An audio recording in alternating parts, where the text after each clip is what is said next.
नमस्कार दोस्तों, स्वागत है आपका आपके अपने चैनल बॉलीवुड गॉसिप में। आज बात बॉलीवुड की सबसे चर्चित जोड़ी की। जी हाँ, आप बिल्कुल सही समझे। हम बात करेंगे रेखा और अमिताभ के उन किस्सों के बारे में जो इससे पहले आपने शायद ही सुने हो या पढ़े हो। आज हम बताएंगे कहाँ से रेखा की अमिताभ के साथ गहरी दोस्ती शुरू हुई, जया भादुड़ी और रेखा के बीच कैसा रिश्ता था। जया भादुड़ी रेखा से उम्र में 6 साल बड़ी है। अपनी पहली फिल्म से जया भादुड़ी पर अच्छी एक्ट्रेस होने का टैग लग गया था। रेखा को अपनी एक्टिंग की काबिलियत साबित करने में कई साल लग गए। कुछ फिल्मों में काम करने के बाद रेखा ने जुहू बीच अपार्टमेंट में अपना फ्लैट खरीद लिया। ये 1972 की बात है। तब रेखा 18 साल की थी। उसी अपार्टमेंट में जया भादुड़ी भी रहती थी, इसलिए अक्सर आमना सामना हो जाता था। उनकी अच्छी जान पहचान हो चुकी थी, जो अच्छी दोस्ती में बदल चुकी थी। रेखा प्यार से जया को दीदी भाई कहती थी। बहुत बार समय बिताने के लिए रेखा जया के घर चली जाती। बहुत बार जया भादुड़ी रेखा को समझाती कि अपने करियर और लाइफ के बारे में सीरियस हो जाओ। जया के घर पर ही रेखा की पहली बार अमिताभ बच्चन से मुलाकात हुई थी। अमिताभ जया के बॉयफ्रेंड थे। ये वो समय था जब अमिताभ सफलता से बहुत दूर थे और एक ही इंसान था जो उनका हौसला टूटने नहीं देता था, और वो थी जया भादुड़ी। जया भादुड़ी अमिताभ की ताकत बनी रहती और जब भी मौका मिलता फिल्म निर्माताओं को कहती कि अमिताभ को फिल्मों में लें, उन्हें काम दें। महमूद की बायोग्राफी लिखने वाले ऑथर हनीफ जवेरी ने बताया था कि अमिताभ और महमूद के भाई अनवर बहुत अच्छे दोस्त थे। अनवर अक्सर उन लोगों को लॉन्ग ड्राइव पर ले जाते। अनवर कार चलाते, अमिताभ और जया उनके साथ आगे की सीट पर बैठ जाते और रेखा पीछे की सीट पर बैठी होती थी। सारे रास्ते ये लोग बात करते जाते। उन्हीं दिनों एक इंटरव्यू के दौरान जया भादुड़ी ने रेखा के बारे में कह दिया कि रेखा अपने आप को सीरियसली नहीं लेती है। बात सच्ची थी और जया भादुड़ी ने एक कंसर्न जताते हुए कही थी, पर रेखा को ये बात पसंद नहीं आई। 1973 में फिल्म जंजीर रिलीज हुई। उसकी सफलता ने क्या क्या बदला ये आप सब भी जानते हैं। अमिताभ और जया ने शादी करने का फैसला कर लिया और 3 जून 1973 को शादी कर ली। इस शादी में रेखा को नहीं बुलाया गया। इस बात से रेखा को बहुत बड़ा झटका लगा। रेखा ने कहा, मैं जया को अपनी बड़ी बहन मानती थी। जया मुझे कोई सलाह देती थी तो सीरियसली मैं उनकी बात सुनती थी, पर मुझे लग रहा है कि जया हर ऐरे गैरे को सलाह देती है। उसको लोगों को डोमिनेट करने की आदत है। हम दोस्त थे, कितना समय साथ बिताते थे। मैं सेम बिल्डिंग में रहती हूँ, फिर भी जया ने मुझे अपनी शादी में नहीं बुलाया। निर्देशक दुलाल गुहा ने एक फिल्म शुरू की, दो अनजाने, जिसमें अमिताभ और रेखा को साथ में साइन किया गया। तब तक रेखा ने असल में कोई ढंग का रोल नहीं किया था, कोई भी एक्स्ट्रा ऑर्डिनरी कैरेक्टर नहीं निभाया था।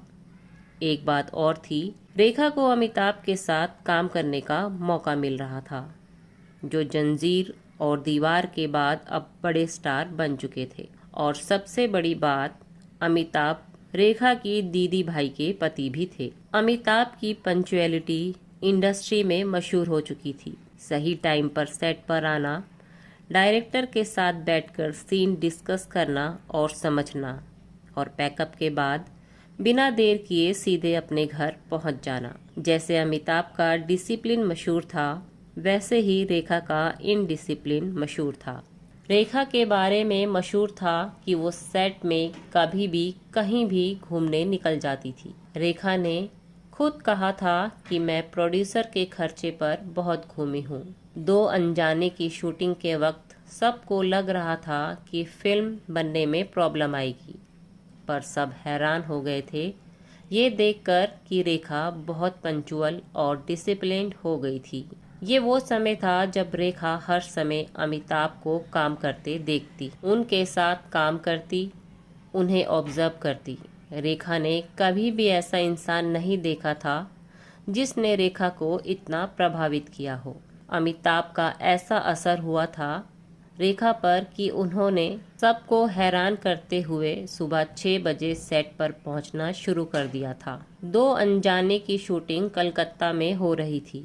अमिताभ इस शहर से अच्छे से वाकिफ थे क्योंकि साल 1962 से लेकर 1969 तक वो कलकत्ता में ही रहे थे। लेकिन रेखा इस शहर के बारे में कुछ नहीं जानती थी। वो होटल ग्रैंड में ठहरे हुए थे।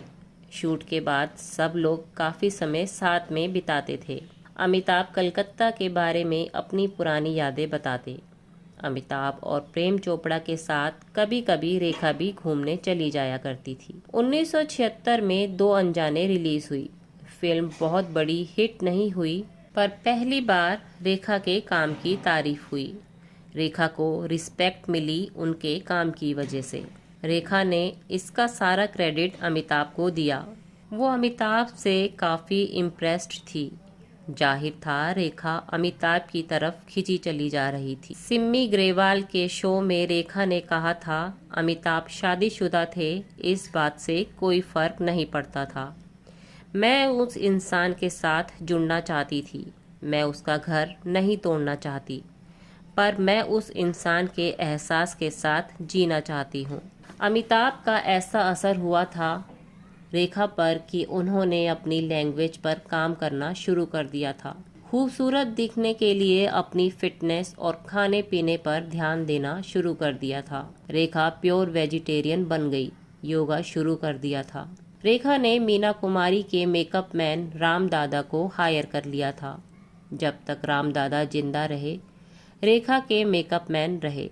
रेखा ने हर बार यही कहा कि अमिताभ की वजह से ही मैंने अपने आप को इतना बदला है। अमिताभ ही मेरी इंस्पिरेशन रहे हैं। खून पसीना, अलाप, ईमान धर्म, तीनों में अमिताभ रेखा साथ काम कर रहे थे। मीडिया अमिताभ रेखा की नज़दीकियों की बात करने लगा था। प्रकाश मेहरा ने कहा कि अमिताभ ने ही रेखा को सिखाया कि कैसे बात करनी है, कैसे वॉक करनी है, अपने आप को कैसे प्रेजेंट करना है। अमिताभ ने रेखा को कल्चर दिया। रेखा को एहसास हुआ कि अगर उसे इस आदमी के साथ चलना है, दिखना है, तो उसे अपना स्टैंडर्ड ऊंचा रखना होगा। अमिताभ की वजह से रेखा एक अभिनेत्री और एक महिला के रूप में बेहतर होती चली गई। रेखा अमिताभ के प्यार में दीवानी हो रही थी। वो भूल गई थी अमिताभ की पत्नी तो उनकी दीदी भाई जया भादुड़ी थी, जो अब जया बच्चन हो चुकी थी। 22 जनवरी 1980 ऋषि कपूर और नीतू सिंह की शादी हुई। नीतू रेखा की अच्छी दोस्त रही है। RK स्टूडियो में नीतू और ऋषि कपूर की शादी का फंक्शन चल रहा था। एक तरफ अमिताभ बच्चन मनमोहन देसाई के साथ बातचीत कर रहे थे, वहीं दूसरी तरफ जया बच्चन अपनी सास तेजी बच्चन के साथ बैठी थी। रेखा की सेंसेशनल एंट्री हुई। सबकी आंखें रेखा की तरफ घूम गई। रेखा के बालों में सिंदूर नजर आ रहा था। मीडिया का ध्यान उस तरफ ही लग गया। बातें होने लगी कि क्या रेखा ने शादी कर ली है, किससे की है, किसके नाम का सिंदूर अपनी मांग में सजाया है। रेखा की नजर बार बार अमिताभ की तरफ जा रही थी। अमिताभ के हाथ में चोट लगी थी, इसलिए पट्टी बंधी हुई थी। रेखा को एरोबिक्स और बेहतर डाइट के लिए गाइड करने वाली डॉक्टर दोस्त स्नेहलता पांडे भी वहां मौजूद थी। रेखा ने स्नेहलता को साथ लिया और हिम्मत करके अमिताभ के पास पहुंच गई। दोनों में फॉर्मल बातचीत हुई। सबकी नजरें जाहिर है उसी तरफ ही थी। जया बच्चन के चेहरे पर दुख और आंख में आंसू भी मीडिया ने देखे। थोड़ी देर बाद रेखा वहां से चली गई। मीडिया को उस शाम बहुत मसाला मिल गया। बाद में रेखा ने बताया था कि वो शूटिंग से सीधा शादी में आ गई थी। मेकअप और सिंदूर हटाना वो भूल गई थी। 2 मई 1980 तक धर्मेंद्र हेमा की शादी हो गई। बिना अपनी पहली पत्नी को तलाक दिए धर्म बदलकर धर्मेंद्र ने हेमा से शादी कर ली थी। इस बात से रेखा का हौसला बढ़ गया था। कहा जाता है कि रेखा ने अपनी दोस्त स्नेहलता पांडे से कहा था कि अब मेरा भी रास्ता निकलेगा। अमिताभ रेखा के रिश्ते के बारे में जया बच्चन ने साफ साफ कहा था कि दुनिया जो कहती है कहने दो। अमिताभ ने मेरे साथ कमिटमेंट की है। अगर वो मेरी पीठ के पीछे कुछ करते हैं तो वो उनकी प्रॉब्लम है, उन्हें इसी के साथ जीना होगा। घर में माहौल खराब होने की बात पर अमिताभ ने एक बार कहा था कि हमारे केस में डिवोर्स कभी नहीं होगा। मैं हिंदुस्तानी हूँ। मेरी फर्स्ट क्लास चॉइस थी जब जया को मैंने जीवन साथी चुना था। ये इकलौती स्टेटमेंट है जो अमिताभ ने इन किस्सों के लिए दी थी। इसके अलावा अमिताभ ने इन सब के बारे में कभी कुछ नहीं कहा। रेखा ने कहा था कि जया ने मुझे डिनर पर बुलाया था। रेखा ने कहा था कि जया को अमिताभ और रेखा के रिश्ते की कोई चिंता नहीं थी। जया की नज़र में ये महज एक मौज मस्ती का रिश्ता था। पर अब जया को लग रहा था कि बात कुछ ज़्यादा है। डिनर के बाद जब रेखा जया से विदाई लेने लगी तो जया ने कहा था कि मैं अमित को नहीं छोड़ूंगी, चाहे कुछ भी हो जाए। जया ने अमिताभ को कह दिया था कि अब रेखा के साथ कोई फिल्म नहीं करोगे। ये बात अमिताभ फिल्म प्रोड्यूसर को कहने लगे थे कि मेरे साथ रेखा को कास्ट मत करना। रेखा ने कहा कि जब मैंने अमिताभ से इस बारे में बात करने की कोशिश की तो अमिताभ ने कहा कि इस बारे में मैं एक शब्द भी नहीं बोलूँगा, मुझसे पूछना भी मत। रेखा ने कहा कि मुझे इस बात से बहुत गहरी चोट पहुंची जब अमिताभ ने मेरे साथ काम करने से इनकार कर दिया। ऐसे ही हालात थे और यश चोपड़ा ने इसे भी कैश करने का प्लान बनाया। इन तीनों को कास्ट करके बहुत ही शानदार स्क्रिप्ट तैयार कर ली। एक्स्ट्रा मैरिटल अफेयर पर बहुत ही शानदार फिल्म सिलसिला बनाई। अनफॉर्चुनेटली फिल्म फ्लॉप हो गई। कुली के सेट पर अमिताभ को चोट लग गई। अमिताभ हॉस्पिटल में थे तो रेखा को वहां जाने की इजाज़त नहीं थी। फिर भी किसी तरह हॉस्पिटल के उस कमरे के बाहर तक रेखा पहुंच गई जिसमें अमिताभ थे। वहीं खड़े होकर रेखा ने अमिताभ के लिए प्रार्थना की। उज्जैन के महाकालेश्वर मंदिर में जप करवाया। तिरुपति मंदिर तक नंगे पैर चढ़कर गई।